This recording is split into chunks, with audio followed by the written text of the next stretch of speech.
My stepdaughter and her husband tried to steal my house for their luxury life, so I took her to court. And watched her lose her marriage and dreams.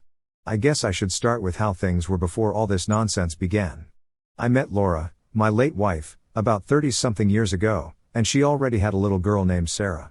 Sarah was only 2 back then, and I didn't think twice about stepping into a father role for her.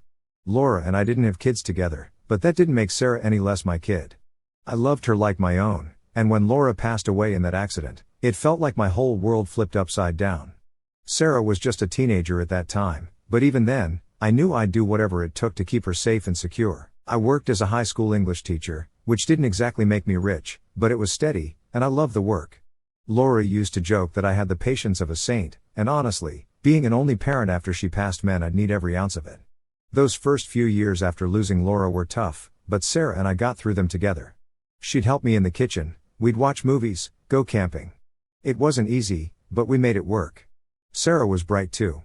I thought she'd go far, maybe become a lawyer or something big like that. So, when she turned 18, I put her name on the house. I thought, well, this way, if anything ever happened to me, at least she'd have the house. It wasn't a huge place or anything fancy, just your typical 3-bedroom, but it held a lot of memories. I thought this would give her a sense of security, that she'd always have somewhere to call home. That decision made sense back then. Never thought it'd come back to bite me later. Life went on, and eventually, Sarah met a guy named Tom. At first, he seemed alright, kind of the charming type, and she was over the moon about him. I was just happy to see her so excited. She talked about him nonstop, how he was driven and had these big dreams. But I started noticing that as they got more serious, her attitude started changing a bit. She was less interested in things we used to do together, and every conversation seemed to drift back to how expensive this or luxury that was. But hey, I chalked it up to young love and brushed it off. Then they got married, and I was genuinely happy for her. I thought maybe this was what she needed to settle down, find her own happiness. I didn't mind being on my own, I'd been doing it for years. But it wasn't long after the wedding that things started to feel different. Our regular weekend dinners became less frequent, and the phone calls slowed down. When she did call, it was usually to talk about how they'd gone to some new high-end place or bought something fancy. It was like she was living in a whole other world. After about a year of this, Sarah and Tom invited me over to their place for dinner. Now this was something special because they rarely invited me over, and their place was in one of those shiny new upscale neighborhoods. It was nice, sure, but I couldn't shake the feeling that I didn't quite fit in there. I'm just a retired school teacher, and they're out there in this fancy world where everything seems to be about appearances. The evening was all right, we talked a bit, though it was mostly about things they were buying or vacations they were planning. I tried to bring up little things from our past, memories we shared, but she'd brush it off like they weren't a big deal. By the end of dinner, they started hinting at how they were thinking about upgrading to an even bigger place so they could start a family. I nodded along, thinking it was just casual conversation. I didn't know it back then, but that dinner was the start of a whole load of trouble. A few weeks later, Sarah called out of the blue and started in on this whole thing about family responsibility. She kept saying how she and Tom had been thinking about ways to help out, and that's when she dropped the suggestion that maybe it was time for me to sell the house and downsize. Said it would be better for everyone and mentioned how they had a lot on their plates with this big move they were planning. I'll admit I was thrown off. I'd never once thought about selling the house. This was my home, the place I'd raised Sarah, where Laura and I had started our life together. The idea of just giving it up didn't sit right with me. So I told her plain and simple that I wasn't interested in moving. She paused for a moment and then just kind of sighed and moved on to another topic. But there was this edge to her voice that didn't sit well. That would have been the end of it for me, but Sarah didn't let it go. Every time she called, there'd be some comment about how the market was really good right now or how I'd benefit from a smaller place, and every time I'd tell her that I wasn't interested. It was getting irritating, but I figured she'd drop it eventually. But no, instead one day they showed up unannounced. I remember it like it was yesterday. I was sitting on the couch watching one of those old movies Laura and I used to love when I heard the knock. When I opened the door, there they were, looking serious. Tom had a folder in his hand, and Sarah was doing that thing where she'd stare you down like she was trying to make a point without saying a word. They came in, sat me down, and Tom opened the folder to reveal some papers. He started explaining how they'd been thinking things over and that selling my house would be the perfect solution for everyone involved. He went on about how the market was up, how they'd help me with the sale, and that it'd free me up to move into a manageable place. He said it like he was doing me a favor. I tried to keep my cool, but it was hard. I told them firmly that I was staying put. I didn't want to sell. This was my home, where I'd spent years raising Sarah and where I still felt connected to Laura. But as soon as I said that, Sarah's face changed. She got this look like she was disappointed in me, as if I was somehow letting her down. They didn't stay long after that, just left with a few muttered words about me not understanding or how I was making things hard. As soon as the door closed behind them, I remember just sitting there, feeling like I'd been hit by something I couldn't even explain. All I knew was that this wasn't the end of it. After that last meeting with Sarah and Tom, I thought they'd finally drop the whole sell the house idea. I'd made myself clear, or so I thought. But a part of me still felt uneasy, like I'd be hearing from them soon. I was right. What came next was more intense and downright sneaky. About a week later, I started getting daily calls from Sarah.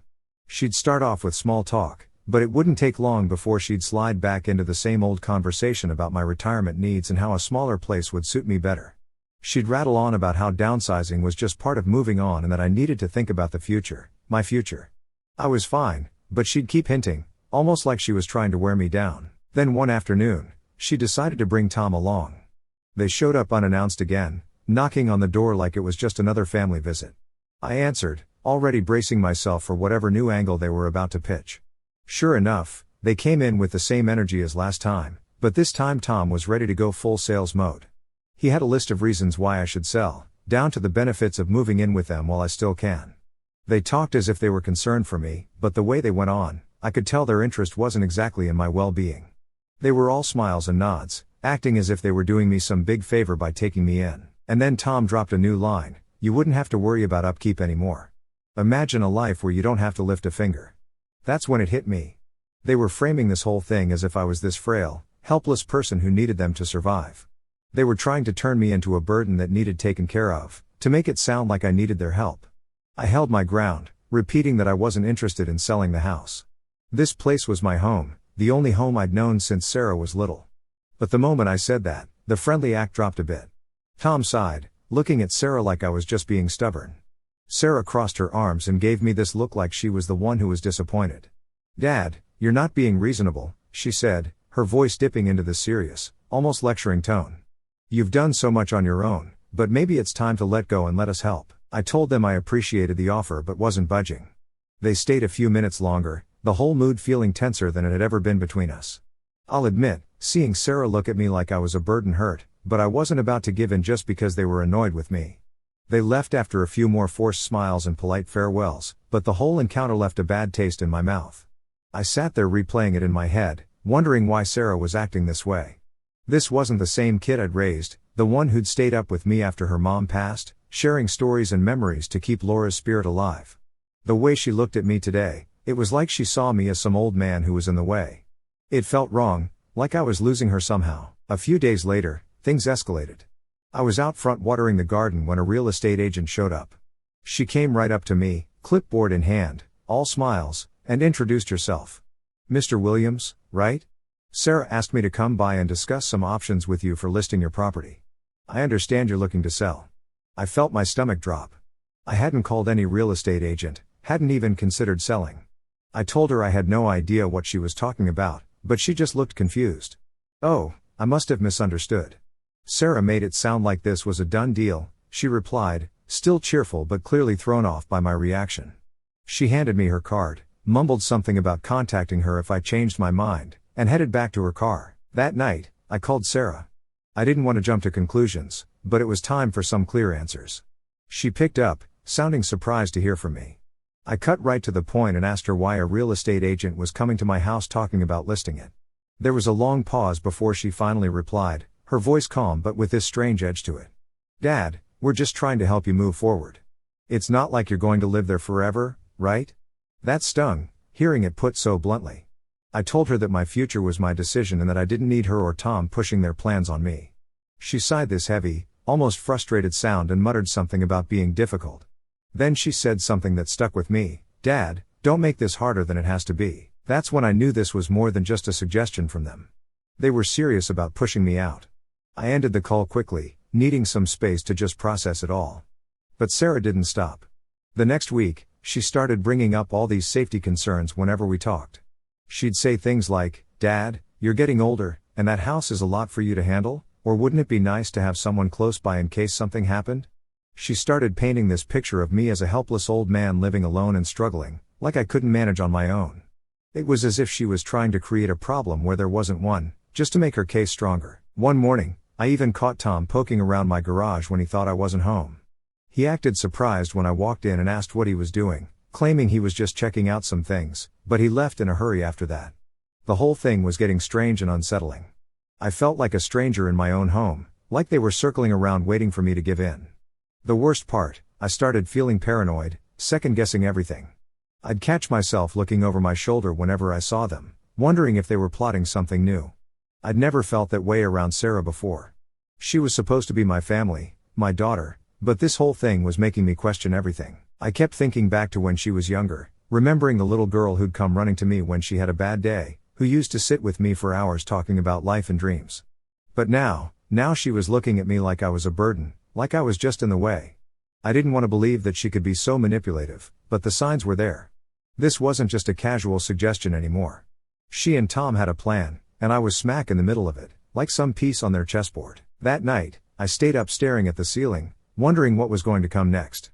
I wasn't about to back down, but I knew one thing for sure, this fight was far from over. After all the pressure Sarah and Tom had been putting on me to sell the house, I thought things couldn't get worse. I'd made myself pretty clear, I wasn't selling, and that was final. But apparently they didn't get the message, or maybe they just didn't care, because one evening, just as I was starting to think maybe they'd finally backed off, I got a call from Sarah. She didn't waste any time. "Dad, we need to have a serious talk about your living situation," she said, her voice as cold as ice. I could already tell this wasn't going to be a friendly chat, but I agreed to meet with them the next day. I figured maybe, just maybe, they'd finally understand where I was coming from if we talked it out face to face. When they arrived, they came armed, figuratively, of course. Tom had this folder under his arm, and Sarah was wearing the kind of determined look I'd seen her use when she was dead set on winning an argument. They didn't even sit down before Tom opened the folder, pulled out some papers, and started going off about financial planning, responsibility, and security in my old age. It felt like they were giving me a lecture rather than having a conversation. After a few minutes of this, I'd had enough. I told them flat out that I wasn't going to sell the house and that I was more than capable of managing on my own. That's when Tom, in the most condescending voice possible, said, "Look, we understand this is hard for you to accept, but you're not thinking clearly, Dad." "Not thinking clearly?"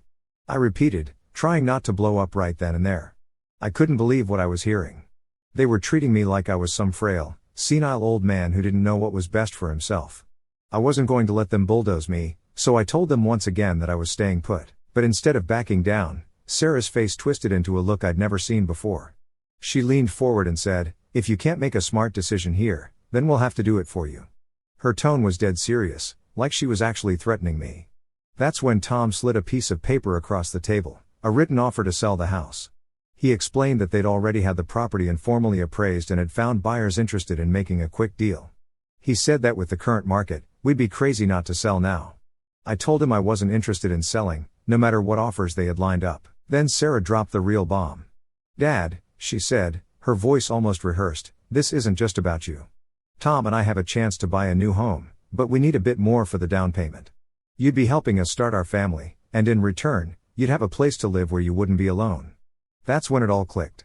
This wasn't about helping me or downsizing for my benefit. They wanted my house to fund their life. They weren't even trying to hide it anymore.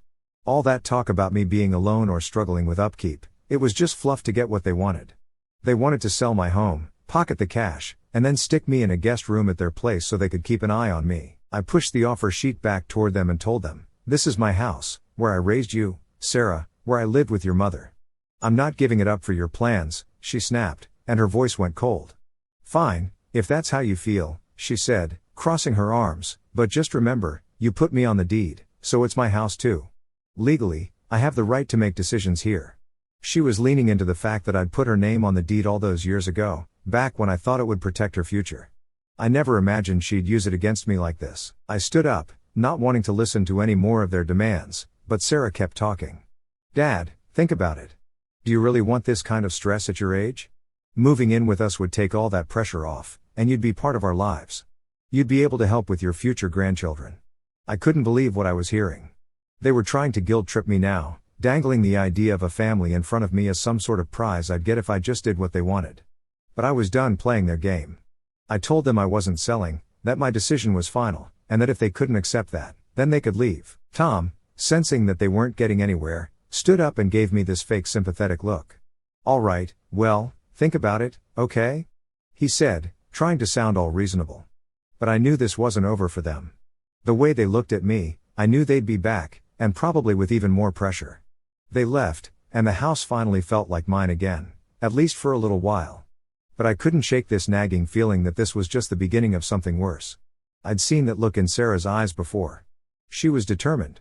She'd gotten this way as a teenager when she wanted something, and usually she found a way to get it. Over the next few days, they started calling more often, texting about how unfair it was for me to hoard resources when they needed a home for their family. Sarah even went as far as to say I was being selfish for not supporting her and Tom's future. Selfish? I'd spent my whole life putting her first, doing everything to give her a good life, and now, because I wasn't ready to hand over my house like a prize, I was the selfish one? Then one day, I went to get the mail and saw an envelope from some legal office I didn't recognize. I opened it up to find a letter from a lawyer representing Sarah. It was full of legal terms and warnings about how co-owners must consider the sale of shared property, along with a lot of other garbage I didn't really understand. The point was clear: they were going to try and force my hand. I called a friend of mine who used to work in real estate, and he told me they might be looking into something called a partition action, where a co-owner can force the sale of a property if the other owner refuses. Basically, it meant they could take me to court to make me sell my own home. That night, I sat in my living room, just looking around at all the memories in that house, the photos on the wall, the old armchair Laura used to sit in, the shelves lined with books I'd read to Sarah when she was a kid. I felt like everything I'd built over the years, all the love and effort, was being tossed aside by my own daughter. It was clear now that Sarah wasn't going to stop, and neither was Tom. I didn't know what they'd try next, but I knew one thing: I wasn't about to let them bully me out of my own home. The day after I got that legal notice, I was still trying to wrap my head around it all. It was like a nightmare you couldn't wake up from. My own stepdaughter, the kid I raised like she was my own flesh and blood, was coming after me with legal threats. I'd given her everything I could, including a home, and now she wanted to take it right out from under me. It was like the more I said no, the more determined she became to get her way. That morning, I got a call from a friend who'd heard rumors. Apparently, Sarah had been talking around town, telling people that I was struggling to manage on my own, painting this picture of me as some frail, helpless old man. She was telling people I couldn't take care of the house anymore and that she and Tom were just trying to do what was best for me. I couldn't believe it. Not only was she pushing me to sell, but now she was trying to make me look incompetent. That's when I realized they'd gone into full manipulation mode, pulling every trick in the book to make me look like I couldn't handle myself, but I wasn't about to let them make me a victim in my own life. So I started keeping records, every message, every call, every time Sarah dropped hints about how I should really think about selling. I wrote it down. If they were going to pull legal tricks, I was going to be ready. A few days later, Sarah and Tom showed up at my door again. This time, they didn't bother with the fake niceties. They came in, barely even saying hello, and got straight to the point. Sarah had this icy look in her eyes, and Tom wasn't far behind, acting like he had it all figured out. He even had another set of papers with him. I figured it was more legal nonsense. "We're here to discuss the sale of the house, Dad," Sarah said, her voice flat and unemotional, like she was reading from a script. "We've lined up an offer, and it's a good one. We don't want to drag this out any longer than it needs to be." I just stared at them. Part of me wanted to laugh, but another part was furious. They were treating this whole thing like it was some business deal, not the home I'd spent my entire life building. I tried to keep calm, but I couldn't help it. "This isn't happening, Sarah. I don't care how many offers you line up. I'm not selling." That's when Tom cut in, and he had this smug look on his face. "You don't have a choice, actually. You're only a co-owner, and we have every right to sell our share." He leaned in as if he thought he was making some brilliant point. "We're being generous by letting you stay here afterward, Dad. You could be out on the street if we weren't so understanding." I could feel my blood boiling. This wasn't some outsider talking to me, this was Tom, the man I'd welcomed into my family. I'd treated him with nothing but respect, and here he was, standing in my own home, practically threatening to kick me out. I told them again that I wasn't interested and that they should leave, but Tom just smirked. "You'll have to move eventually, one way or another," he said, almost like he enjoyed seeing me squirm. "Why not make this easier on yourself?" It was at that moment I realized I was staring down the barrel of a legal battle. They weren't just trying to pressure me, they were going to force me to sell if they had to. The reality hit hard. They didn't care about me, about my life here, or about what this house meant to me.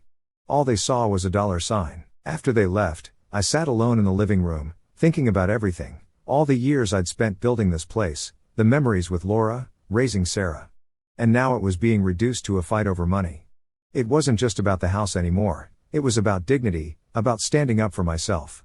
I wasn't going to roll over and let them bully me out of my own home. I called my lawyer friend Dean and told him everything.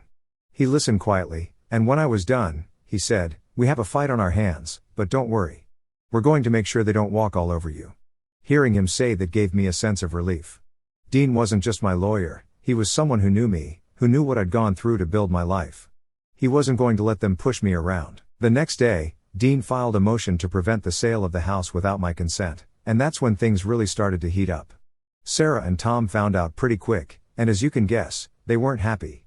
I got a call from Sarah, who sounded almost frantic, like she couldn't believe I was actually standing up to them.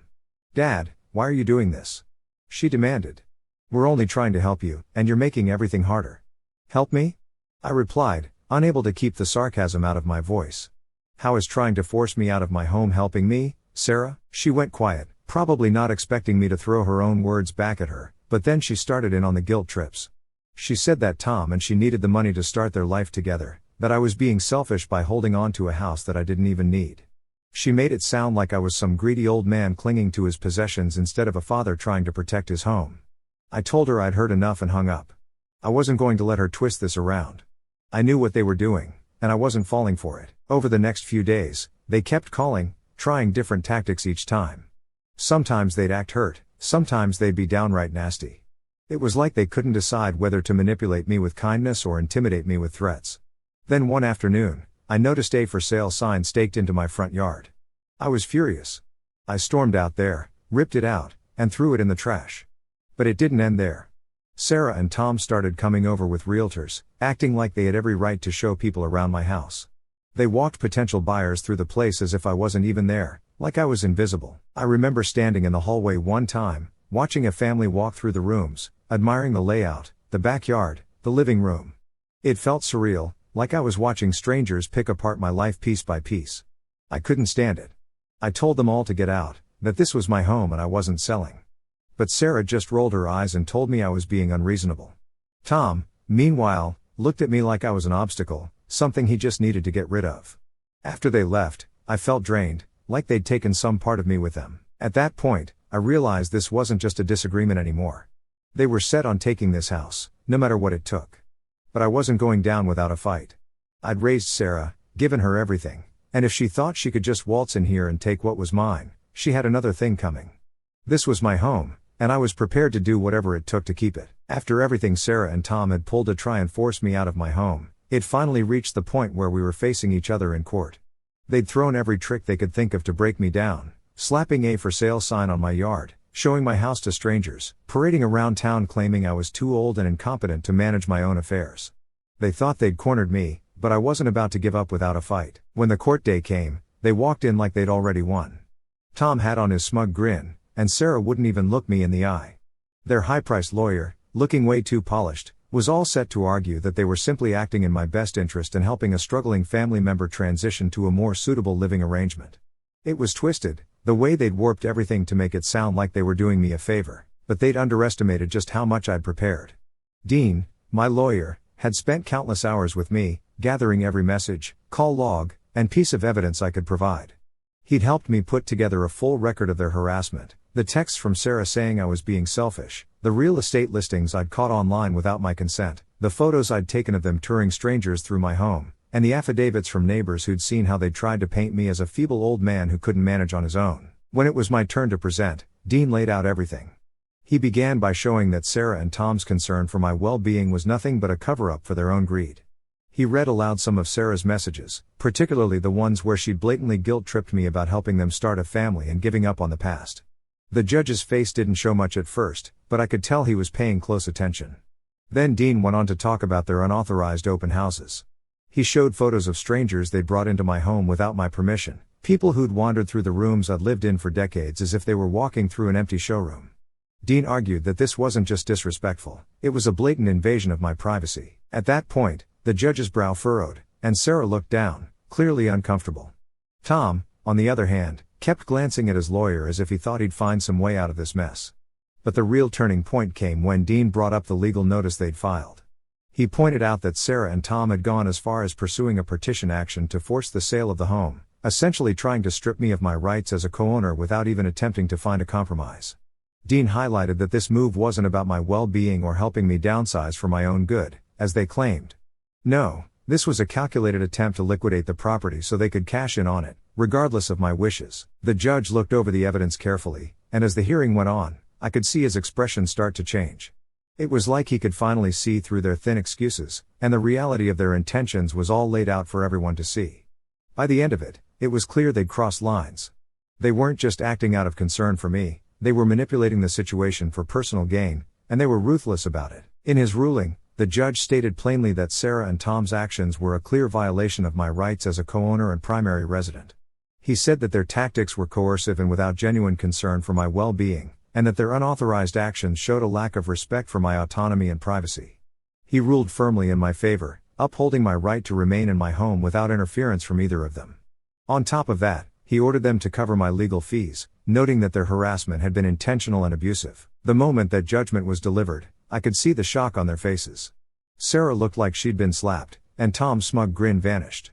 He looked furious, his face going red as he realized his big plan had just blown up in his face.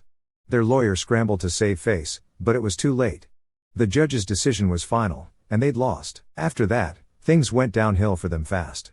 It didn't take long for Tom's real colors to show. He had been banking on getting a big payout from my house, probably dreaming of a shiny new home in an upscale neighborhood. But with the court ruling against them, that dream was dead, and Tom was livid. I heard from mutual friends that he wasn't handling it well at all. He was angry, blaming Sarah for the whole mess, saying she should have found a way to make it work. A few weeks later, I found out that Tom had filed for divorce.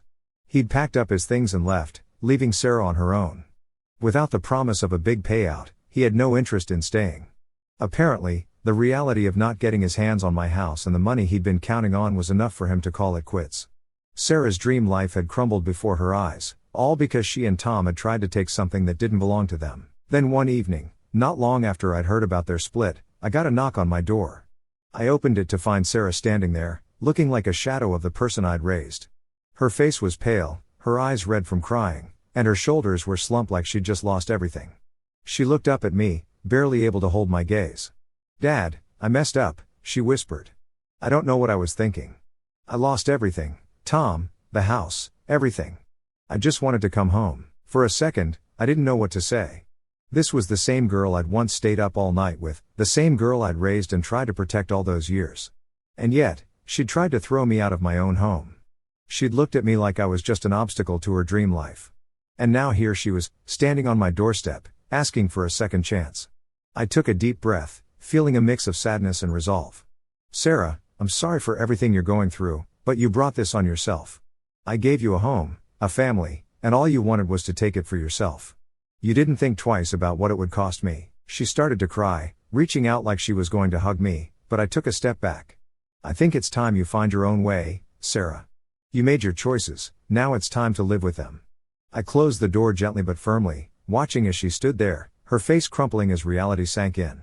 It wasn't easy to do, but I knew it was the right decision. She needed to understand that actions have consequences and that trust isn't something you can just toss around whenever it's convenient. As I turned back into my home, I felt a strange sense of peace.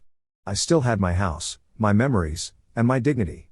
And while I would always care for Sarah in some way, I knew I'd done the right thing. This was my home, and I wasn't about to let anyone take that from me, no matter who they were.